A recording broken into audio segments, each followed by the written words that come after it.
Welcome back to Combined Alien and Horror, where hidden truths and untold stories come to light. Today, we dive into what may be the most guarded secret in American history: the Alien Vault inside Area 51. Chapter 1: The Desert That Watches Back. Nevada, a wasteland of silence. A desert so vast, so empty, you'd think it has nothing left to hide. But that's the first lie. Hidden in this desert is a wound, a scar named Groom Lake. And for decades, men in suits, soldiers in unmarked trucks, and black-budget scientists have guarded it as if the desert itself was alive, ready to bleed out secrets if left unattended. Why here? Why Groom Lake? Because the land is a natural prison, ringed by jagged mountains, no cover, no trees, no way in without being seen. The ground, flat as glass, hard as bone, wide enough to land anything, from an ordinary spy plane to something that never should have touched Earth at all. And from the first fences to the last mile of restricted airspace, one message has been carved into the sand itself. Stay out. You don't belong here. But the more tightly something is hidden, the more the world wonders, what exactly needs to be hidden this badly? Chapter 2: Bob Lazar's Forbidden Truth. November 1989. The world is about to be introduced to a name whispered in fear and fascination. He goes on camera, face uncovered, voice trembling, and tells a story so dangerous it could ruin him forever. Not about Groom Lake itself, but about a darker, more secret site: Papoose Lake. S4. Lazar claims this is where America hides what it should never possess: 9 alien craft recovered from crash sites, buried in hangars cut into the mountainside, invisible from above. And the craft, not riddled with bolts or panels, seamless, smooth, perfect. Inside, tiny seats, curved walls, no switches, no engines, nothing human. His task? Study their propulsion. At the heart of it all, a reactor powered by something the world had never confirmed: Element 115. A material so exotic, so impossible, it bent gravity itself. The ships didn't fly, they pulled space toward them. When Lazar leaked the truth, the ground shook. Believers hailed him as the ultimate whistleblower. Skeptics shredded his credentials, tore his life apart. But one fact remained impossible to ignore. Lazar described Element 115 years before it was synthesized. Coincidence? Guesswork? Or the first crack in the cover-up? Chapter 3: Hangars That Breathe. Satellite photos show enormous hangars at Groom Lake, larger than needed for jets, larger even than bombers. But if Lazar is right, these aren't just hangars, they're mouths. Mouths that open into caverns beneath the desert, swallowing secrets whole. Insiders describe doors carved to mimic the mountainside. From above, they look like solid rock. But when the desert wind howls just right, those doors breathe. Behind them, craft the size of buildings. Cigar shapes, triangles, discs that shimmer as though their skin is liquid metal. Workers describe compartments tighter than coffins, seats too small for any soldier, panels that ripple under the touch, glowing symbols that rearrange themselves like thought made visible. And when the tarps are pulled over them, when the doors slide shut, it's as if they never existed, but the desert remembers. Chapter 4. Eyes Outside the Fence. Not all secrets stay buried. From the 1980s onward, ranchers, miners, and UFO hunters began gathering on ridges just beyond the base. Some saw nothing. Others saw lights. Too fast, too sharp, too silent. A triangle of orbs rising over the base, holding steady, then snapping into the sky like bullets fired straight into space. A sphere glowing pale blue, drifting just above the desert scrub, only to vanish as helicopters screamed overhead moments later. Sometimes the watchers weren't alone. Camo dudes, unmarked guards in desert trucks, would appear silently on ridges, binoculars trained, never speaking, never blinking, as if daring you to look away first. Why deploy this much intimidation for nothing more than weather balloons? Chapter 5. Beneath the Earth. Whistleblowers whisper of elevators that drop deeper than logic allows, subterranean tunnels, vaults so far underground that seismographs pick up their faint hum. And inside, not just storage, but experiments, reverse engineering, taking apart propulsion systems piece by piece, testing alloys that can fold like paper only to snap back without a crease. Entire research teams assigned to fragments, never the whole.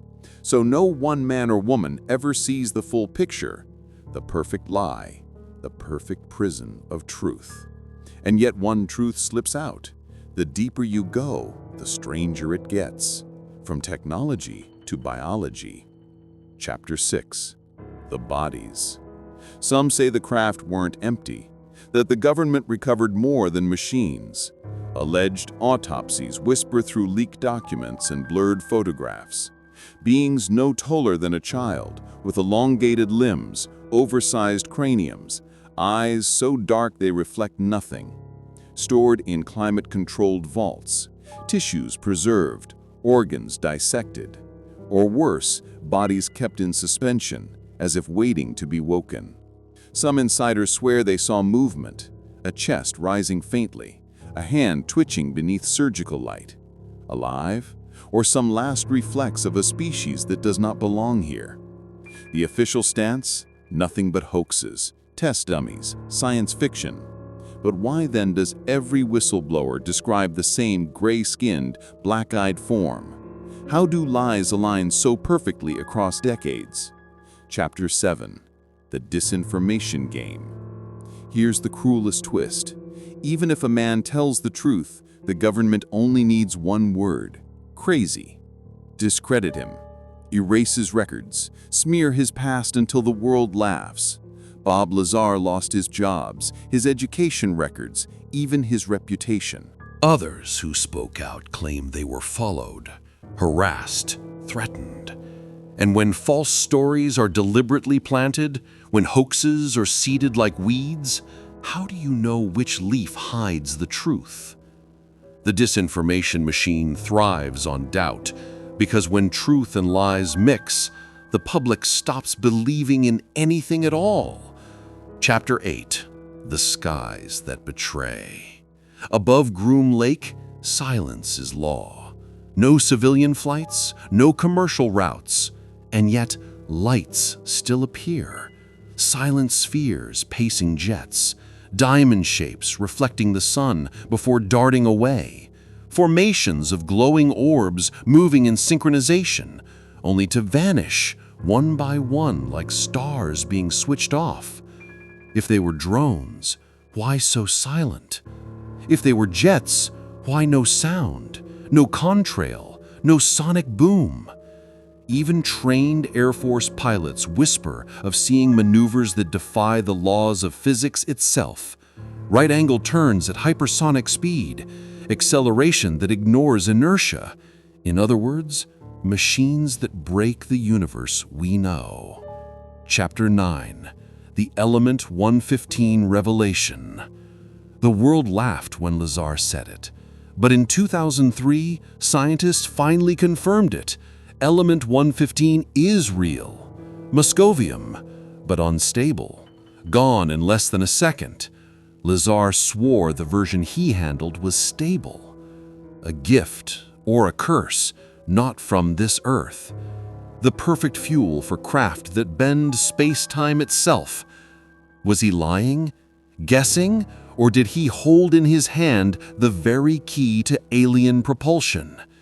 And if that fuel exists, how much is locked away right now, deep under Nevada, waiting to be weaponized or unleashed?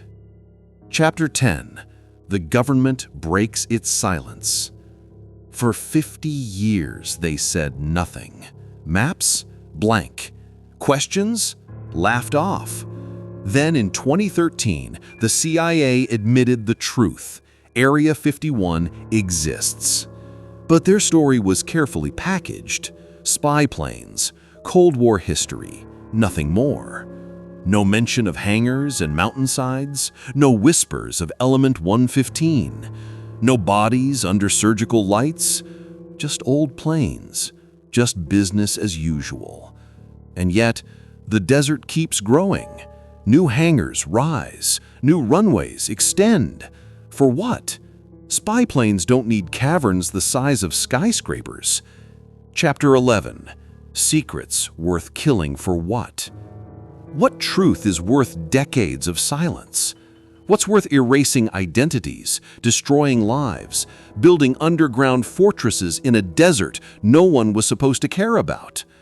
If it was only planes, the secret would have died years ago. But it hasn't. Instead, the secrecy grows thicker, the patrols more aggressive, the myths more resilient. And maybe that's the answer. Because if even half these stories are true, if beneath Groom Lake lies a fleet of craft not made by human hands, powered by fuel not of this Earth, piloted by beings not of this species, then secrecy isn't just policy. It's survival. Not ours, theirs. Chapter 12.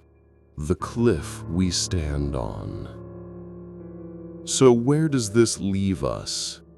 With half a century of whispers, with lights that defy the night, with hangars that breathe, with testimonies that ruin lives but never vanish, and with the same questions that haunted us from the start. What is moving under those tarps? What lies sealed behind mountain doors? What sleeps or waits beneath the desert floor? You'll never find the answers on a map.